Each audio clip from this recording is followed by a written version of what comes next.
Alhamdulillahi Rabbil Alameen. Allahumma salli ala Muhammadin wa ala alihi wa sahbihi wa sallam. One of the ways that we can test the truthfulness or the veracity of any message or any claim to revelation is by examining the life and the behavior of the person who claims to carry the message. In this case, of course, we're going to look at the life of the Prophet Muhammad. May God's peace and blessings be upon him. And we are going to look at the life of the Prophet Muhammad in an analytical sense, in a rational way. We want to ask ourselves or pose three simple questions, or three variant possibilities. The first possibility is that the Prophet Muhammad, or that any person in fact who claims to be a prophet, who claims to be receiving revelation from God, we can apply these possibilities to that individual. Or in fact any individual who's making a claim about anything. The first possibility is that that individual is a liar. That individual knows that they are not receiving revelation from God, and they purposefully go out to deceive people concerning this issue. Now obviously such a character, such a personality would display various characteristics, and that there are certain things that would necessitate the effectiveness of such a deception. We'll examine those issues just in a minute. The second possibility is that the individual is not a liar. The individual sincerely and truly believes that they are receiving revelation from God, but they are deluded. They are perhaps suffering from some type of psychotic mental condition. Perhaps they are suffering some form of delusion, but the person sincerely and truly believes that they are a messenger from God. They are not lying, they are not deceiving, they actually truly believe it. And such an individual will also display certain characteristics, certain attributes, certain ways of behaving. And the third possibility is, of course, that that individual is telling the truth. That individual actually is indeed receiving revelation from God. What we want to do is apply this analytical approach to the Prophet Muhammad. And we don't have time to examine in depth and in detail the whole life and the character of the Prophet Muhammad. So what we want to do today, very briefly, is begin by discussing what the opponents of Islam have said in their arguments about the Prophet Muhammad. Now, being opponents of Islam, of course, they are not prepared to accept the third alternative, that Muhammad, may God's peace and blessings be upon him, was a prophet. So they have to find some other explanation. They have to come to some other conclusion as to why Islam is the way it is. How did the information in the Quran come to be the way it is? How do we explain the behavior and the life and the teachings of Prophet Muhammad and the whole of Islam? Since they can't accept that he is a prophet of God, they must find an alternative explanation. Now, one of the oldest polemicists against Islam was a man called John of Damascus. John of Damascus was a monk who wrote some of the first actual written attacks against the Prophet Muhammad. Of course, in the life of Prophet Muhammad, he suffered many attacks and many insults and many abuses by the Quraysh. But this was the first constructed attack against the Prophet Muhammad, and even these writings exist today. And John of Damascus posited the argument that Muhammad had invented Islam. He was a liar. The whole thing was contrived, the whole thing was invented. And in order to explain the information in the Quran, John of Damascus said that the Prophet Muhammad learnt it from a Nestorian priest. A Nestorian priest, the Nestorians are a sect of Christianity. And he claimed that all of this information was learnt from a Nestorian priest, and others have proposed the same type of idea, that he had someone from whom he was gathering all of this information, maybe some priest, maybe some rabbis, but anyway, this information must have come from some human source, someone who was well versed, someone who was knowledgeable in religious affairs, in legal affairs, and so on and so forth, who was feeding Muhammad this information. And that Muhammad invented this whole religion for his own personal gain. So this is one proposition. Now, some modern writers have taken that same approach, but they have tried to give the cloud, as we could say, a silver lining. They said, yes, Muhammad invented Islam, but his intentions were good. He invented it because he found his people in such a bad condition that he wanted to improve their condition, and he decided that monotheism and removing them from idolatry was the best path to their reformation. But it still leaves the question, from where did Muhammad get this information from that we find contained in the Quran and in the teachings of the Prophet Muhammad? It still leaves us with the position that he must have lied, he must have invented it, he must have got that information from somewhere. So this is one particular group of writers have gone down this line. And they obviously will not accept that the Prophet Muhammad is a messenger from God. The other group has taken a different approach. They examined the life of Prophet Muhammad, and they said that, well, everything we can see about this man, from his character, from his personality, from the way that he behaved, from his personal characteristics that he displayed to his wives, to his companions, and so on and so forth, shows that this man genuinely believed that he was a messenger of God, because he did not behave in the manner and with the characteristics of a liar. In fact, as we have previously mentioned, he was known amongst his people for his truthfulness, his trustworthiness, and his honesty. One of the nicknames that the pagan Arabs had given to Prophet Muhammad before he claimed prophethood was Al-Amin. And Al-Amin means in Arabic the truthful and the trustworthy. He was well known amongst them for his honesty, his truthfulness in his dealings, and his sincerity. And these characteristics the Prophet Muhammad continued to display throughout all of his life. And so they said, well, the Prophet Muhammad manifested this apparent and obvious sincerity and truthfulness. We don't find duplicity in his character. We don't find deceitfulness in his character. So they said, no, we cannot accept that the Prophet Muhammad was a liar. Therefore, we believe that he was deluded. He was suffering from some psychotic condition, some form of epilepsy, some neurosis that made him believe that he was a prophet, but he was a very sincere individual, although concerning the issue of being a prophet of God, of course, we don't accept that. This is what they claim. Therefore, they explain the life of Prophet Muhammad, and they explain him by saying that he was suffering some type of delusion.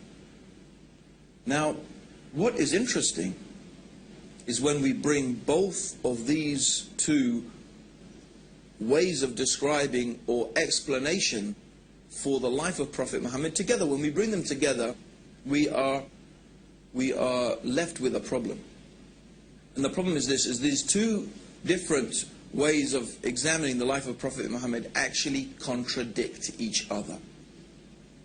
The first one says that we need to explain the information in the Quran. We need to explain its deep knowledge of theology, of philosophy, of law, of religion, of history, of science, and all of these things are manifest and clear in the Quran. Where did this knowledge and information come from? These people say, well, the Prophet Muhammad must have learnt it from someone. But the other is that the Prophet Muhammad was honest and truthful and trustworthy. So on one hand, we need, or the people who are trying to attack the Prophet Muhammad and say that he's not a prophet, they need on one hand to say he was a liar, and they need to say that to explain the information in the Quran. On the other hand, they need to say that he was deluded, because that's the only way that they can explain his truthfulness and his sincerity. But of course, somebody can't be a liar and be deluded both at the same time. You can't be a liar and be deluded both at the same time. You can only have one or the other.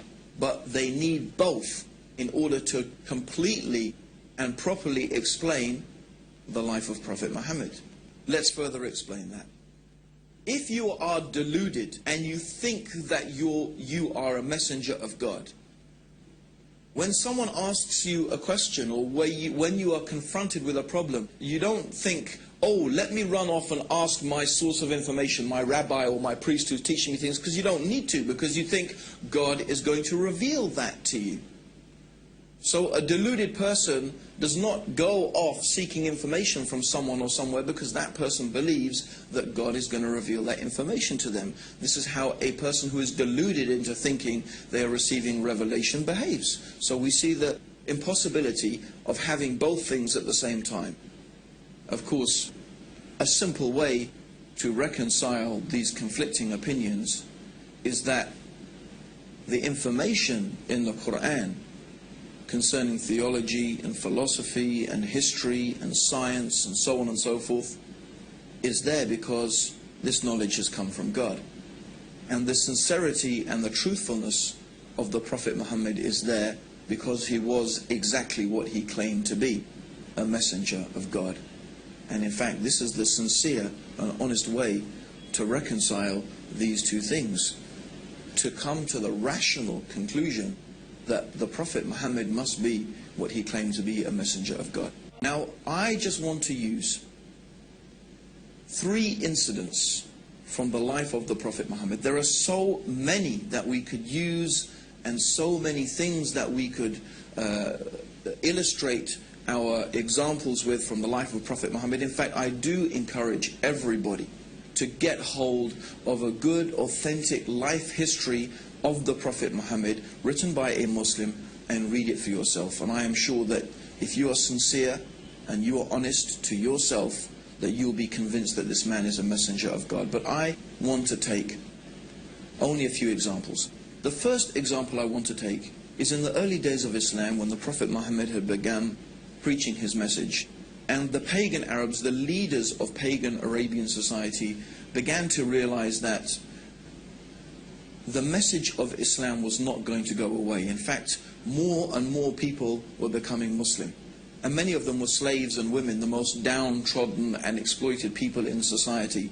And they began to see that Islam had the potential to upset their whole social structure and their status quo and their control over society. So they came with a proposition to the Prophet Muhammad. This is the leaders of the pagan Arabs. They said, look, if you want to be our king, if what you desire by calling people to this religion is to be our king, we will make you our king.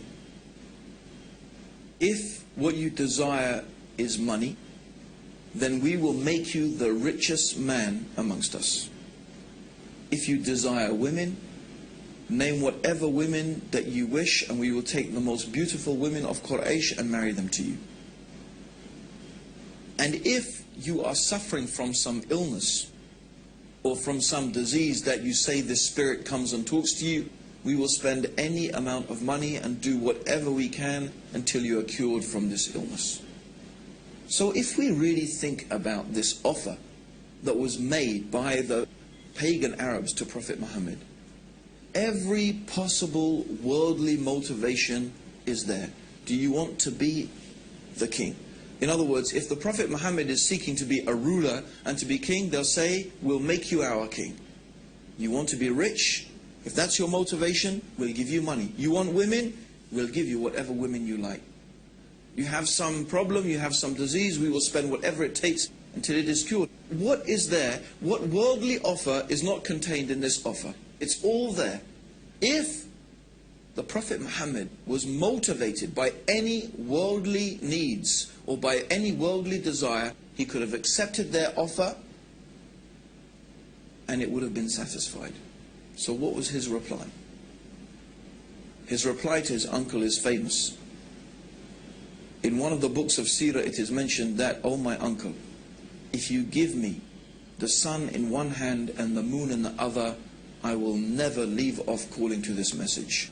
Or in another time he said to his uncle, that I cannot abandon calling to this religion and to this message any more than you could take a torch and light it from the sun.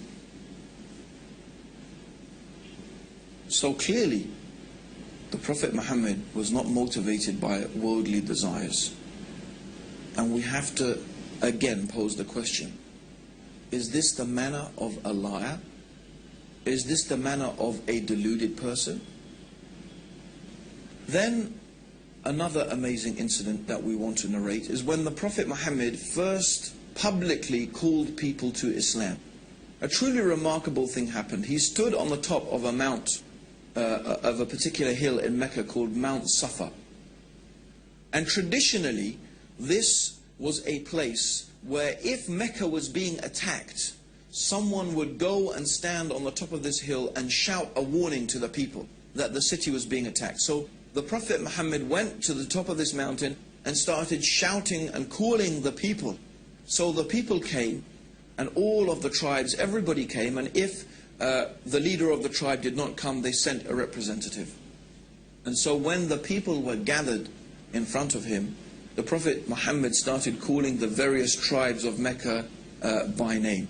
Oh, tribe of such and such, oh, tribe of this and that, calling the different tribes. And then he said, I have come to warn you of a terrible punishment from your Lord. I have come to warn you of a terrible punishment from your Lord. When one of the uncles of Prophet Muhammad heard this, his name was Abu Lahab, he started insulting the Prophet. He started cursing the Prophet Muhammad. May your face be rubbed in the dust. Is this what you wasted our time for, Muhammad? For this? You wasted our time for this? We could have been earning money in the marketplace and you wasted our time for this? And this is when some verses of the Quran were revealed. These verses of the Quran are very well there. It's one of the short chapters at the end of the Quran. Tabat yada abi lahabin wa tab. But very briefly, that's not the whole chapter, but what the meaning of this chapter is that this small verse of the Quran is saying that you, Abu Lahab, and your wife, you are going to be in the hellfire because of your persistent disbelief. Now, Abu Lahab was a character that whatever the Prophet Muhammad said, this man would contradict it. In fact, when the Prophet Muhammad used to go and try and teach the people and talk to them about Islam, Abu Lahab would follow behind him, and then he would warn the people and say, this man is a liar, this man is trying to misguide you, don't listen to him, will you abandon the religion of your ancestors, and so on and so forth. So every time the Prophet was trying to call the people to the beauty of the worship of the one God, to this true religion, this man would contradict him. But all this man, Abu Lahab, ever needed to do to almost demolish Islam was to testify that there is only one God, Allah, and that Muhammad was the messenger. And then he could say, well, I am a Muslim now, but what are you going to do with this verse of Quran that says that I'm going to be in the hellfire and that I will die a disbeliever? But for 10 years, these verses of the Quran and this Abu Lahab existed side by side. But he could never take this testimony of faith.